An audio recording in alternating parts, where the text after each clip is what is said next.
अभिनेत्री ममता कुलकर्णी बनली संन्यासी। महाकुंभामध्ये किन्नर आखाड्याच्या आचार्य महामंडलेश्वर लक्ष्मीनारायण त्रिपाठी यांचे घेतले आशीर्वाद।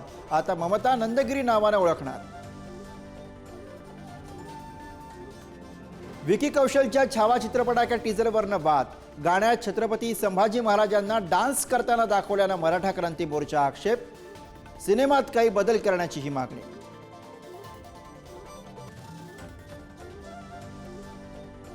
सीसीटीव्हीमध्ये दिसणारी व्यक्ती मी नाही, मला फसवलं गेलंय। सैफ अली खान हल्ला प्रकरणातील आरोपीचा कोर्टामध्ये दावा। तर फॉरेन्सिक टीमनं घेतलेले ठसे सैफच्या घरातील आरोपीच्या ठशांशी जुळल्याची पोलिसांची माहिती। वाल्मिक कराड पोटदुखीमुळे रुग्णालयात, मात्र आता छातीचं सिटी स्कॅन होणार। बुधवारपासून कराडवर बीड जिल्हा रुग्णालयात उपचार सुरू। तर जेलऐवजी हॉस्पिटलमध्ये राहण्यासाठी वाल्मिकची नाटकं, सुरेश धस यांचा आरोप।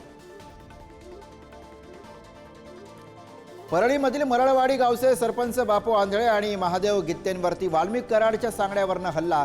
व्हिडिओ ट्विट करत जितेंद्र आव्हाडांचे गंभीर आरोप। वाल्मिक कराडचा पाय आणखी खोलात जाण्याची शक्यता। कृषी मंत्री असताना शरद पवारांनी सहकार आणि शेतकऱ्यांसाठी काय केलं? मालेगावमधील सहकार परिषदेत अमित शहांचा हल्लाबोल।